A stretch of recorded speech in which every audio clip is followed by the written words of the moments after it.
Animals. So let's see what we can find.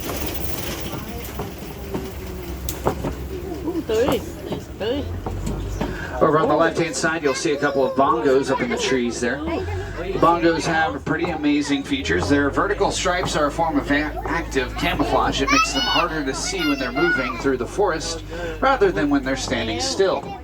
Over on the right-hand side, you can see an okapi. Now, the okapi has a zebra-like pattern on its legs. However, it is not related to the zebra. You'll see it really well when we come around this turn here. The okapi has similar features because it is related to the giraffe. It will have similar features to the giraffe, like a similarly shaped skull, tongue, and many other things. My favorite feature is that tongue, though. It is prehensile. It's about 12 inches long, and they'll actually use it to cover their eyes when they run through dense vegetation, protecting themselves from low-hanging branches. It is fascinating. They also clean out any debris they get in their eye with their tongue, which is gross, but necessary. Over on the left-hand side, you can see a black rhino. It's going to have a prehensile lip, not a tongue, a prehensile lip, allowing them to grab twigs, branches, anything like that off of trees and bushes and pluck them off. But despite being 3,000 pounds heavy, the black rhino is actually one of the smallest species of rhino in Africa.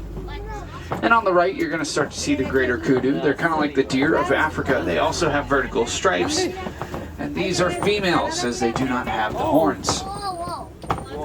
Now, one reality that a lot of these animals are facing here in Ituri Forest is that a lot of them are endangered, the black rhino critically endangered, and the reason for that is habitat loss due to the production of paper goods. One of the best ways that we can help out these animals is reducing paper goods as much as we possibly can.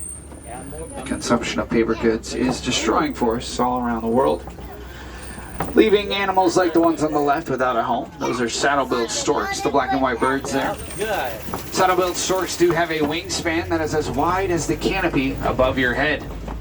It's about 9 feet wide, and they are one of the quietest animals that we have here on the reserve because they do not have vocal cords. Instead, they rattle their bills together in order to vocalize or communicate. And as we round the bend here, we're heading into the Sapi River, which is home to Nile crocodiles and occasionally hippopotamus. Looks like we'll be pretty lucky here to see a hippo out of the water, munching on some lettuce. Now, the hippos are usually nocturnal animals that can hold their breath for up to 8 minutes at a time, so usually you find them sleeping under the bottom of the water like the first ones were. Stay all the way seated for me, please. Yeah, good. Check. Yep. There's also some more hippos out there to your left. Now, a group of hippos like that is called a bloat.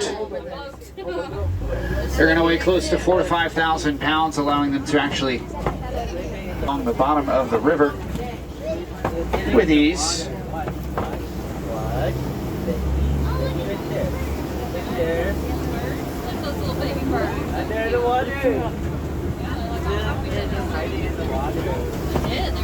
As we go forward here, we're going to be heading towards this bridge up here. And the bridge on the left, you're going to see Nile crocodiles. Now, Nile crocodiles are going to grow to be about 16 feet in length. Keep your little one all the way seated on your lap. Do not have her standing in the seat, please. I need her all the way seated in your lap, please. Thank you. This Nile crocodile have incredibly powerful jaws that they use to snap bone, but they also use those jaws in order to carry around their young in their mouth. They can be very good parents. And if we could drop that leaf in to the reserve again for me, please. We need that leaf that you have picked back into the reserve. I see a leaf hanging out of the left side of the truck. We need it to stay in Ituri or in Safi for me, please. As that leaf has disappeared back as we do not drop it. Thank you. Appreciate it. Sorry to ruin the fun. Up here on the right-hand side, you're going to see the baobab tree. Baobab trees are going to be nicknamed the trees of life. They store thousands of gallons of water in their trunks. Animals that have sharp tusks and horns can pierce the trunk in order to get the water they need during the dry season. A baobab tree will hold about 30,000 gallons of water. It's very impressive. One more animal. Let's look.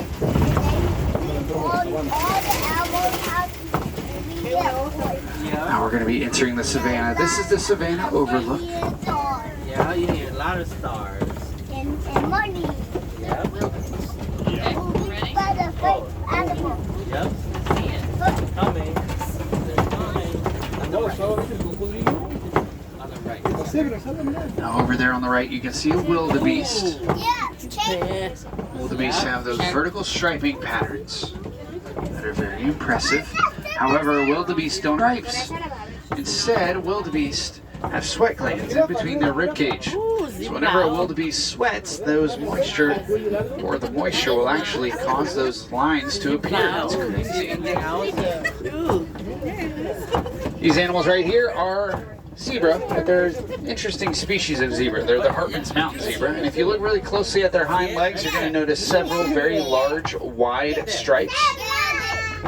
That's very unique to those Hartman's Mountain zebra. They do have a dewlap under their throat that allows them to regulate their body temperature, which is also unique to the zebra. They're very impressive. Up there.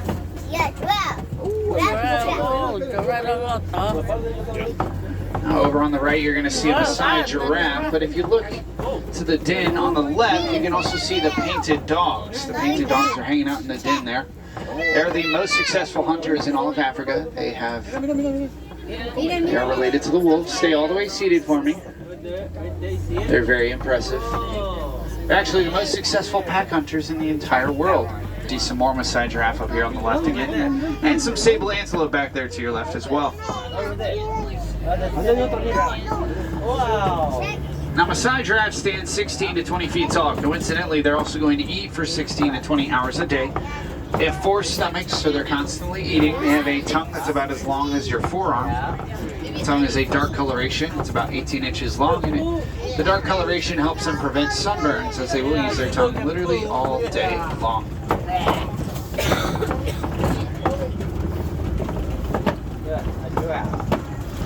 A group of giraffe is called a tower.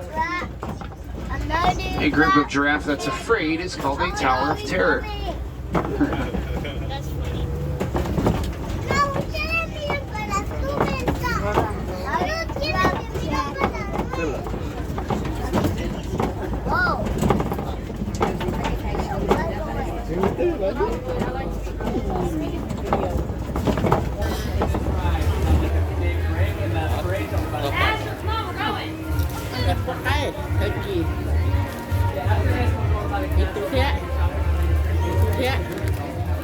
Nó tụi nó lo ơi.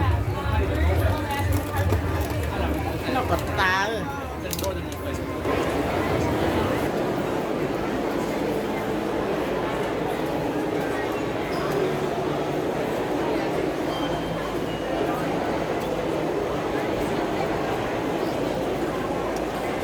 Nhưng mà chắc chắn tại sao